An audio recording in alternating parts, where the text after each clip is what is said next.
You are listening to the IoT For All Media Network. Hello, everyone, and welcome to another episode of the IoT For All Podcast, the #1 publication and resource for IoT. I'm your host, Ryan Chacon, and on today's episode, we have Bob Proctor, the founder and CEO of Link Labs. They are a complete end-to-end IoT platform for tagging, locating, and monitoring equipment, supplies, and assets. So, guess what? We talk a lot about the current state of asset tracking in IoT, how far it's come, why it's better now to adopt than maybe it has ever before. We talk about the top challenges as it relates to asset tracking, basically how companies can be competitive to stay on top of all the moving pieces that come with an asset tracking solution. And then we also dive into the supply chain conversation for a bit. It's very relevant, kind of given the times right now, and talk about how IoT is helping solve the issues that we're seeing with supply chain. So all in all, fantastic episode. I think you'll get a lot of value out of it. But before we get into the episode, if any of you out there are looking to enter the fast growing and profitable IoT market, but don't know where to start, check out our sponsor, Leverage. Leverage's IoT solutions development platform provides everything you need to create turnkey IoT products that you can white label and resell under your own brand. To learn more, go to iotchangeseverything.com. That's iotchangeseverything.com.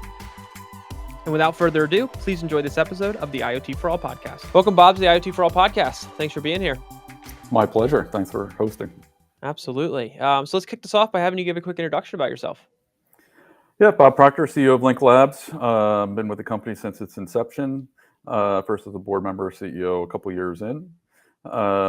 Background is technical, PhD in applied physics, and then a long tour of duty in the business world, consulting, Silicon Valley, helping take the company public, and approach this space really as an investor first, and then jump back into an operating role as CEO about 6 years ago at Link Labs. Fantastic. And tell us more about Link Labs. What do you all do? What's the focus, role you all play in IoT? Yeah, we are a solution provider focused on asset tracking and monitoring. Indoors and out, and we're really have narrowed down into 4 vertical markets. The hotel market, we're installed in about 100,000 hotel rooms as a IoT solution provider in that market. Discrete manufacturing, we do a lot of work in process tools, calibrated instruments, material flows into a discrete manufacturing environment.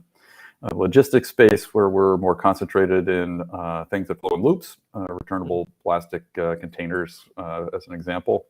And then healthcare, the classic sort of for real-time location systems, biomedical engineering departments looking for lots of equipment in hospitals as an example, or wander management in elder care facilities, for example. Fantastic. All right, great. So let's talk about asset tracking here for a bit. Tell me from your perspective what the current kind of state of the asset tracking market looks like, and kind of talk about how far it's come technology-wise and why it's a good time to be adopting, thinking about asset tracking and how it can fit into certain businesses, indoor, outdoor solutions, you name it. Yeah, no, I think of the market's come a long way, or the technology has come a long way. I think of asset tracking as attaching tags and creating, if you will, a Uber-like experience for real time. So this is how I tend to think about it. It's like the difference between Uber and FedEx is with Uber, you look on your phone and you see where the car is and you can watch it come to you. With FedEx, it's scanned out of their distribution center at 6:30 in the morning, and it'll show up sometime today. If you're lucky, it's on a truck somewhere, but you have really no real-time visibility. So why isn't everything like a Uber-like experience with active tracking, say at the package level? It's because it's too expensive. I like it to say, you could put a cell phone and a motorcycle battery on something and you could track it today, but obviously that's uneconomic for most things you want to track. So to me, asset tracking and monitoring is really about driving down the cost curve as an industry so that the business case for tracking more and more things starts to make sense. And that really is dominated by a handful of economic drivers. One is the cost of a tag, right? If you're going to tag millions of things, what's the cost of the tag? That drives very quickly into, well, how long does it last, battery life? And then how much data does it consume? It's on air time. Where we focused is driving down the cost curve on the tag side. We've pushed the envelope now in multiple generations of product to 4 to 5 times the battery life for a typical tag. So someone might have looked at this technology 2-3 years ago and said, well, I want to track tools in a manufacturing setting, would say, well, they only last 9 to 12 months of battery life, and I'm not going to be replacing batteries on 10,000 tools in my factory once a year, just too complicated. Today, we can make those last 4 or 5 years. And that starts to get a lot more interesting. Similarly, the infrastructure cost has come down. The location accuracy has gone up. So the cost of actually tagging and monitoring things, when you think about it from a kind of lifetime cost of providing that capability, has come way down. So suddenly now the business case for doing this is much more significant today than it has been even a few years ago. Definitely. And I think the technology too, I know you mentioned the accuracy piece, but having more options as far as what's available to you to bring down the cost, make things match better to the individual use cases that you're working on, in order to make the ROI make sense for a lot of these organizations. Absolutely. No, I mean, I think you nailed it. I think the biggest problem that we at Link Labs were focused on for the longest time was how do you have scale volumes, kind of mass production capability with mass customization, because you have so many different sensors, form factors that you need a lot of SKUs at the edge to do what you want to do in terms of data gathering. But then if you have so many, it's very hard to get to mass production. We focused as a company on Bluetooth enabled devices because there's so many of them out there at kind of mass production volumes, and then we look to make them more performant through firmware enhancements, basically.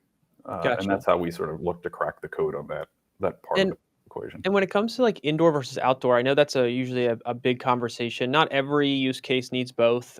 Some are very specific to one or the other, but it's always seemed that indoor asset tracking has been kind of the tougher of the two to implement. How have things kind of changed and made indoor asset tracking more of a viable solution now? I mean, you talked about being in the hospitality space, in the manufacturing space, and then at the same time in the medical space, where a lot of these asset tracking solutions have been tried over the years, but maybe not have been as widely adopted as they could be now. So what's kind of are you seeing kind of change or take kind of shift a bit for this to be more of a viable thing for the use cases that are in demand?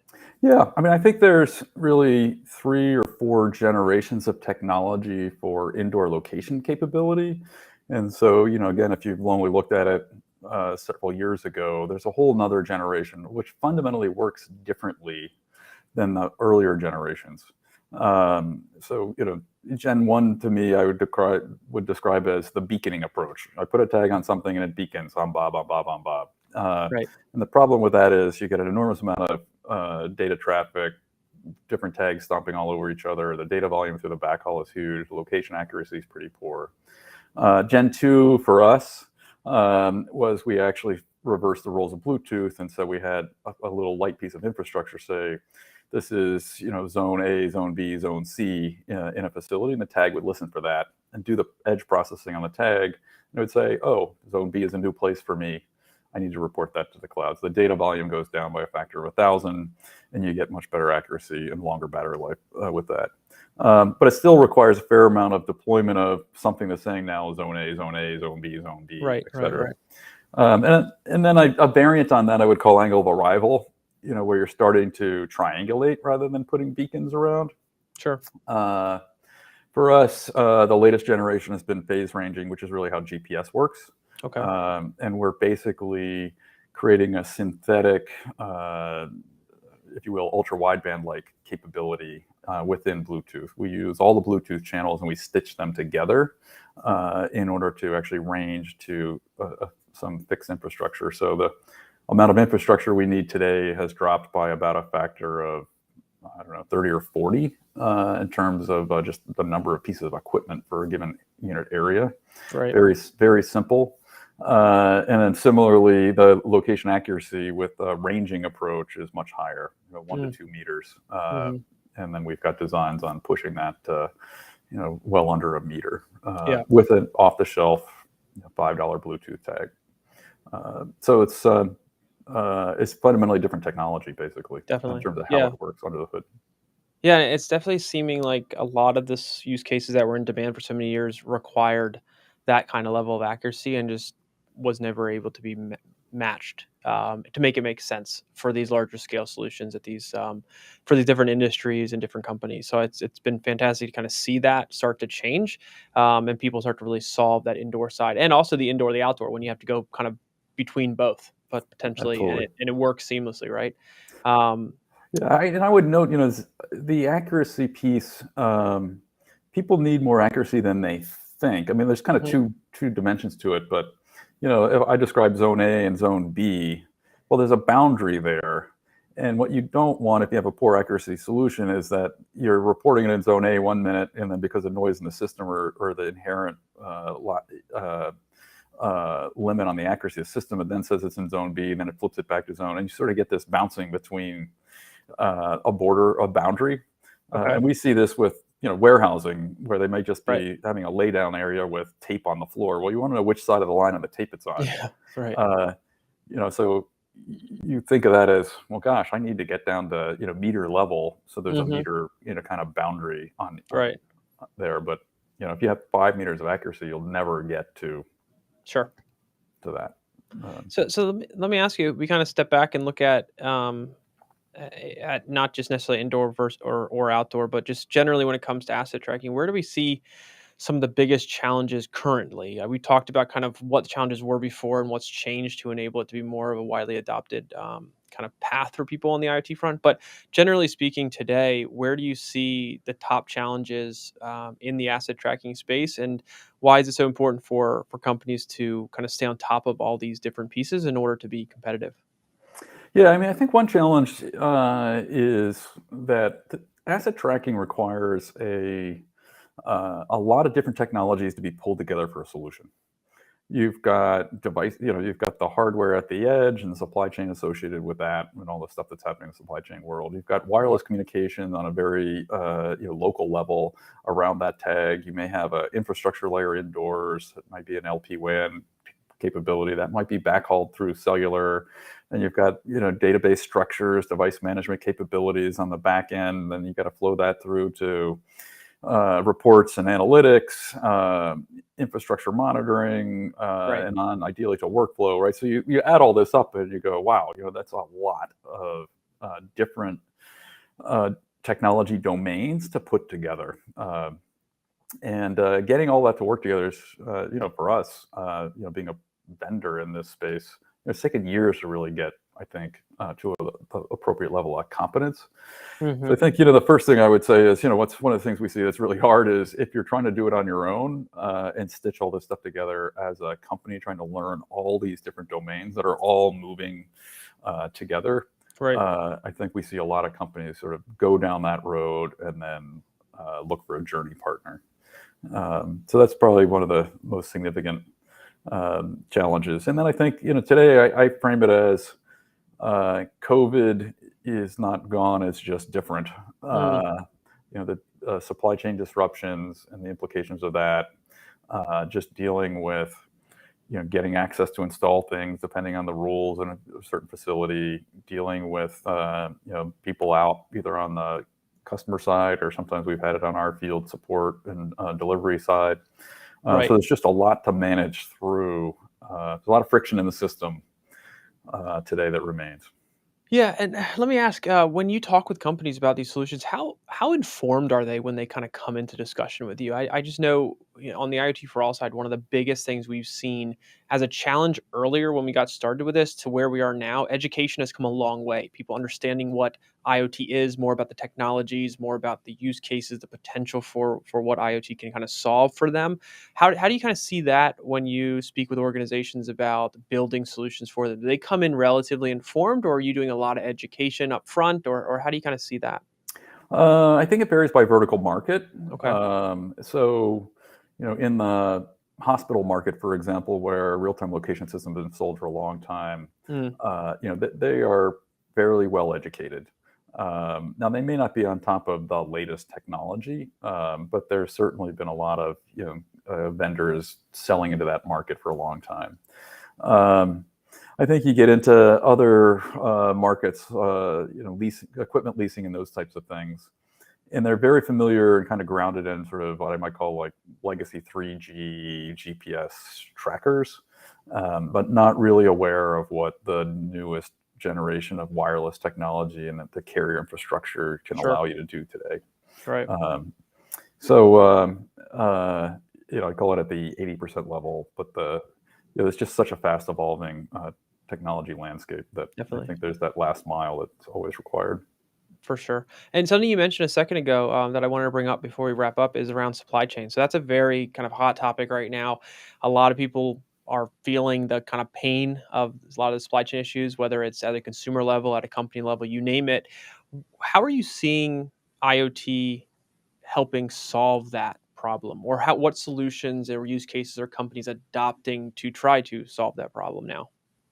Yeah, no, that's a great one. We see it, for example, in the auto industry. You've got fleets of cars that are produced anywhere between 90 and 99%, but they're missing a part or they're missing a last piece of finish or something like that. And they're taken off production, and now they're getting stacked up all over the place, every public parking garage and field, etc. So you have a lot of semi-finished goods. And so in the field of 1,000 white autos, you need to find the one that's missing the door handle, or something like that, or some interior component. Right. So by starting to be able to put real-time location capability and manage that inventory and stand up infrastructure and storage facilities when they might not have it before, we're allowing them to retrieve the specific vehicles that they need. Very fast, as an example. Other things we're seeing are just, again, the real-time visibility. When things are delayed, where it's going, maybe reroute, that kind of stuff, particularly with goods that are flowing in loops. So we're seeing distribution centers that get backed up. We can tell when a delivery route, a stop has been missed. Sure. And those types of things. So we're seeing that. We're just scheduling resources for unloading and those types of things just to speed things along. So a lot of use cases. Absolutely. Yeah, and I also noticed, like you mentioned COVID a second ago, that there's been a kind of shift in priorities for a lot of organizations, whether it's been things they maybe already had on the roadmap but have now shifted to top of the priority list because of COVID, or new demand for certain use cases, especially within smart buildings and medical environments, have changed because of COVID and the pandemic, and things that maybe were not thought about in a certain way beforehand, because we haven't really been through something like this in the recent future or recent past. So it's been very interesting to see just kind of how the landscape of society and the world has changed, just even in the IoT space, from a demand standpoint, technology standpoint, you name it. Yeah, no, I couldn't agree more. We see it like in industrial manufacturing. They're under tremendous productivity gains and production strains. And the labor market's tight. So you're starting to say, well, I need to deploy IoT technology to really understand the constraints in my production system to free up capacity with the labor they've got. So we're seeing a lot of interest in just improving production throughput on the indoor tracking side. Absolutely. So let me ask you, kind of going through, looking at 2022, I know we're almost the end of the first quarter here, but what are you most looking forward to seeing kind of happen in the space, or projecting will happen in the space this year, as well as anything coming out of the Link Lab side that we should be on the lookout for and kind of stay in touch with? Yeah, on our side, in the space, I think the space is really maturing. So I think, that just in general, I think you're going to see more and more sophisticated vertical market solutions that really cover multiple use cases very effectively, kind of out of the box. I think that the industry is really starting to crack the code on some of the stuff you mentioned earlier with different sensors, form factors at the edge, different customization on the user experience. On the Link Lab side, we're pretty excited about where we are now in terms of our ability to, kind of roll out different use cases for any vertical market, because we sort of solved the ability to configure and customize the edge, as well as configure and customize the user experience in a matter of days now. Okay. So that's exciting for us. And then we've got a partnership with Wirepass I'm pretty excited about. Nice. On the Bluetooth mesh side, which just allows us to go international, which we'll expect to do later this year with an international SKU. So now we can have one SKU that serves sort of any industrial manufacturer facility around the globe. Awesome. That's super great. It'd be very exciting to kind of stay on the lookout for kind of all the things you have coming out there. For our audience that's listening, watching, wants to learn more, wants to stay in touch, follow up with questions potentially, what's the best way to do that? There's contact us on LinkedIn. linklabs.com. It's link-labs.com. And just a simple contact form is best way to get a hold of us. And there's a lot of great resources available on our website as well. Fantastic. Well, Bob, it's been a great pleasure to have you on. It's been kind of a long time coming to get you on the show. We're going to be doing a lot more content around solutions and hardware and things like that I think you'd be a great expert for. Even maybe members of your team would like to jump in and participate in some of that content we have start to produce shortly. So we'll just stay in touch and figure out other ways we can work together. Happy to do it. Thanks for hosting me, Ryan. Yeah, thank you. All right, everyone. Thanks again for watching that episode of the IoT For All podcast. If you enjoyed the episode, please click the thumbs up button, subscribe to our channel, and be sure to hit the bell notification so you get the latest episodes as soon as they become available. Other than that, thanks again for watching, and we'll see you next time.